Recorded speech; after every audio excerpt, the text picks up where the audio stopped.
student, welcome to the lecture, Cost and Management Accounting, ICB. My name is Ms. Akwenye. Please find my contact details 081 4699 338. Feel free to contact me if you have any questions related to the lecture and to the subject. Let's look at activity number 1 on page 55. You were supposed to identify or come up with a list of 10 cost drivers. Let's first look at the definition of a cost driver. A cost driver is any factor that has the effect of changing the level of total cost. For a firm that competes mainly on the basis of being cost-effective, knowledgeable and management of the key cost drivers of its operations is essential. List at least 10 possible activities that may act as cost drivers in an organization.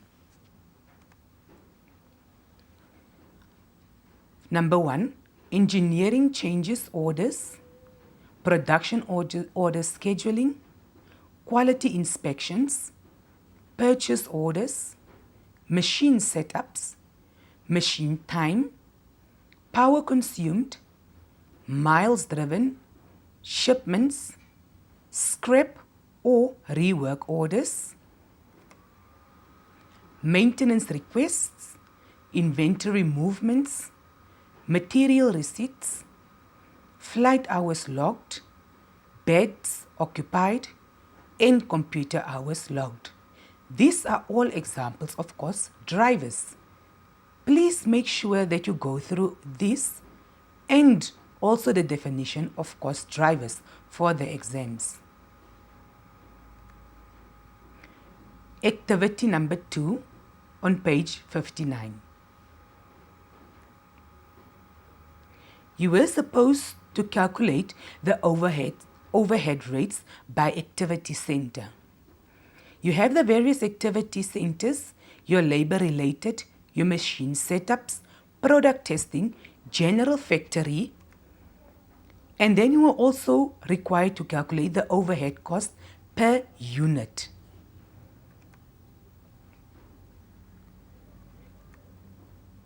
Let's first calculate the overhead rates by activity center. Let's look at labor-related on the first one. The estimated overhead cost will name A. Your expected activity will be B. Your predetermined overhead rate will be A plus B, meaning your predetermined overhead rate will be your estimated overhead cost plus your expected activity. That will give you your predetermined overhead rate. Labor-related, your estimated overhead cost is 80,000. Your expected activity is 10,000. Your predetermined overhead rate is 80,000 divided by 10,000 will give you 8 per direct labor. There is, just to note, the predetermined overhead rate. We will change the slide. I will change the slide after this because the formula there is A divided by B and not as current A plus B. Let's move on to machine setups. Your estimated overhead cost is 420,000. Your expected activity is 1,400. Your predetermined overhead rate will thus be 420,000 divided by 1,400 will give you 300 per setup. Your product testing is 600,000, the expected overhead cost. Your expected activity is 8,000. Your predetermined overhead rate will then thus be 600,000 divided by 8,000 will give you 75 per test. Your general factory, your expected overhead cost is 90,000. Your expected activity is 45,000. 90,000 divided by 45 will give you a predetermined overhead rate of 2 per machine hour. Your overhead cost per unit. Now that we have calculated our overhead rates by activity, your predetermined overhead rates, respectively for your labor related, which is 8 per direct labor hour, your machine setups, which is 300 per setup, your product testing, which is 75 per test, and your general factory, which is 2 per machine hour. Now we are moving on to calculate our overhead cost per unit of activity. Now we have our regular product and superior product, which are both divided in activity and amount for also your superior product. We'll look at labor related. The rate is 8 per direct labor hour. So your activity is 8,000. If you say 8 per direct labor hour times your activity, your number of activity, which is 8,000, you will get an amount of 64,000. The same with your superior product. You will say 8 times 2,000, the activity will give you an amount of 16,000. Your machine setup is calculated the same. You will take the 300 per setup times your regular, the activity, which is 500, will give you 150,000. For your superior product, you will take the 300 per setup, per machine setup, times the 900 for your activity for the superior product, and then you will get an amount of 270,000. Your product testing is 75 per test times your activity level, which is 6,400, will give you an amount of 480,000. Your superior product, the activity level is 1,600. 1,600 times 75 per product test will give you 120,000. Your general factory is 2 per. It's 2. If you say take your regular product and you say 2 times the activity level of 30,000, you will get an amount of 60,000. For the superior product, your activity level is 15,000. You will say 2 times 15,000 will give you an amount of 30,000. Your overhead cost per unit. Your total overhead cost assigned for C for your product, your regular product, is thus 754,000. So if you add the 64,000 for your regular product in the amount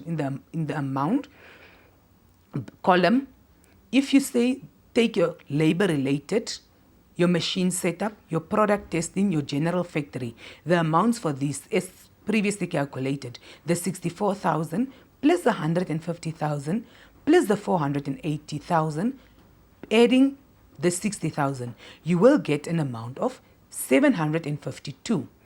Your total overhead cost assigned for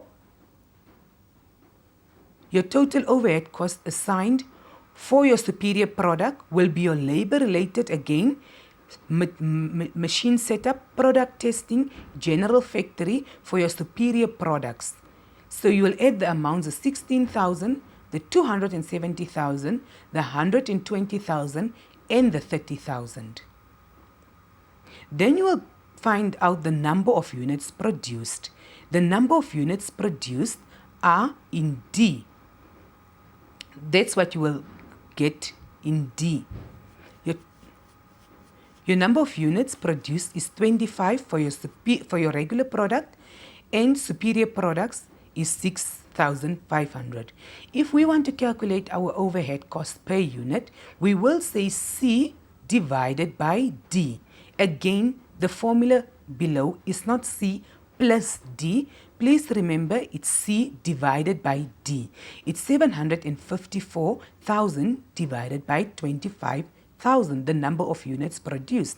And then you will get an overhead cost per unit of 30.16 for your regular product. For your superior product, your overhead cost per unit will be calculated by taking the total overhead cost assigned, the 436,000, divided by the number of units produced, the 6,500. Then you will get an overhead cost per unit of 64.08. Activity number 3 on page 97. You were asked to examine each of the 6 reasons for preparing budgets in greater detail. Number 1, planning.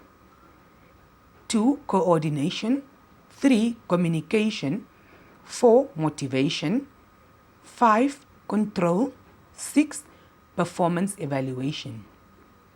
It's very important, once again, that you also familiarize yourself and do research on this topic, as budgets it's a very important topic and you might be tested on it in the exams also. So just for you to be on the safe side, try and get the core and the basic understanding of budgeting concepts, etc. Let's look at the first one, planning. Why do we do budgets? We need to plan. Every organization needs to plan when they do, but the reason why they do budgets is for planning purposes. We want to know how the business is going to be driven from a financial perspective as well as your budgeting. So people use budgets as a way of planning to tell them this is what we want to do and this is how we are going to do it, and it will be reflected in the budget. For coordination, various departments do budgeting. So if we say our HR is doing budgeting, our finance department is doing budgeting, at the end of the day, we'll have one comprehensive budget. We are coordinating the various divisions in our business. For communication purposes, businesses communicate their plans, they communicate their aims and objectives also through their budget. They also want to make employees aware in terms of how the budgeting will be for the company. Motivation. When budgets are set up, there are certain things that the company wants to achieve, but it is motivated in the budget in terms of why they want to do it and how they're going to do it. Control purposes. If you have a budget, you will be able to see where you are going or where you are having variances. So when you have a budget and you have your budget and actual amounts, you have variances. That's also a control mechanism to see which department is doing what, which department is not doing well, which department is doing well, what can you do? It's a control mechanism. It serves as a control mechanism. Finally, performance evaluation. Nowadays, companies use budgeting to also do their performance evaluation. Say, for example, in the beginning of the year, your head of HR was given a budget of 10,000 and they were supposed only to work in that budget of 10,000. But at the end of the year, he spent 12,000. He will be, the fact that he went over the budget with 2,000 will also be used in his performance evaluation. It sets as a benchmark to also evaluate your people. This is the end of the lecture. Thank you very much and good luck with your exams.